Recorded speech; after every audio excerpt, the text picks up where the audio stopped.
What an insolence. See the unbelievable that just happened in detention that almost got Nnamdi Kanu released today in detention. Lawyer voice out for help. My people, I greet you now this very evening.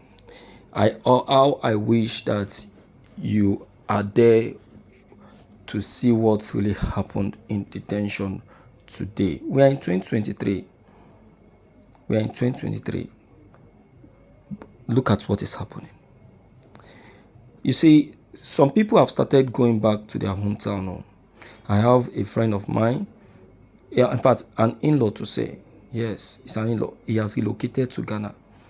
He said, this election will not hold. That's what he said. To cut the story short, there was a negotiation yesterday. There was a negotiation yesterday on the issue of Nnamdi Kanu's release. And in that very negotiation, Mr. President was asking for 6 weeks. You understand? Now, today, that very demand has caused a very serious havoc. It caused havoc yesterday, now it still caused havoc today, of which the DSS custody almost got scattered. In fact, you would have heard that DSS custody has been broken down, so prisoners have escaped. That's it. That's what you would have heard. But I think the officers were smart enough and alert enough to inform other security personnel. In fact, before the incident will begin to cause unnecessary riots, the security have already surrendered the custody. So before you know it, everything pressed down. Let's check the content, my dear listeners. This is evening news. It was tough today in DSS custody as IPOB leader would have left the detention unnoticed. It was very tough considering yesterday's negotiation on the release of the IPOB leader Mazi Nnamdi Kanu from detention.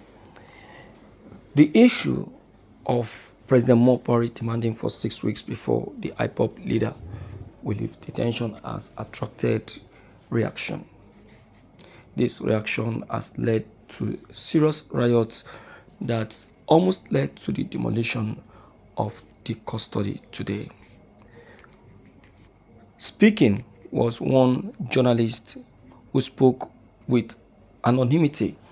He said that today would have been a disappointing day to Nigerians, as the DSS custody would have been on fire. Prisoners would have escaped, as well as Nnamdi Kanu, who would have left unnoticed. It was so lucky that the security were so much at alert to stop the crisis. If not, DSS custody would have been a goner, he claimed. Thank you so much. In fact, you did well by giving us these full, very details. You see, for some of you that are still doubting our broadcast, you see, I told you that most of our broadcast comes in raw. Sometimes we don't go on what is on the app. You understand? Okay, we have our men out there to source out the news for us in raw, and we give it in raw. This very information was gotten for us in raw in Abuja, as this very incident was taking place. In fact, you need to be there. I didn't mean you were there. I tell you, you on your own would have walked in angrily to force Nnamdi Kanu out of that very place, because it was a mess, to be frank. To God be the glory anyway that nothing happened, nothing serious happened. If not, I'm very sure that a lot of people would have been weeping. The security personnel we have, alerted enough and very fast enough to do what they have done. But to God be the glory, the IPOB leader Nnamdi Kanu is still in good and in safe hand. Nothing happened. All right, my people, as it is hot, we have heard it and we have seen what really happened today. All right, let's quickly hear from you to know what you as well think about what should have happened. What should have happened? Let's know what your take on this may be. Don't forget your comments. They are very much important. Don't forget to leave them below the comment section. Click on the subscription buttons as well as the bell buttons to get updated each time we upload any new videos. Thank you.